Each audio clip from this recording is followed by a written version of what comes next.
Gubernur DKI Jakarta Anies Baswedan menegaskan bahwa seluruh ASN wajib menjaga netralitas jelang Pilpres 2019.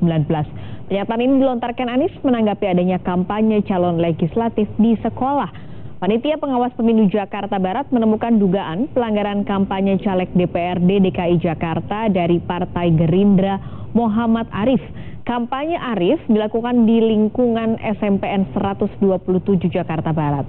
Keterlibatan Kepala Sekolah SMPN 127 Mardiana dinilai Panwaslu menyalahi kode etik ASN. Terkait kasus ini, Gubernur DKI Jakarta Anies Baswedan menegaskan seluruh ASN wajib menjaga netralitas jelang Pilpres 2019.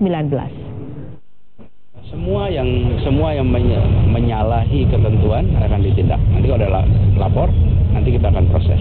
Semua ASN harus menunjukkan netralitas dan mari saling awasi, saling ingatkan. Jangan membiarkan bila ada kolega terlibat di dalam kegiatan-kegiatan yang tidak sesuai dengan ketentuan sebagai ASN.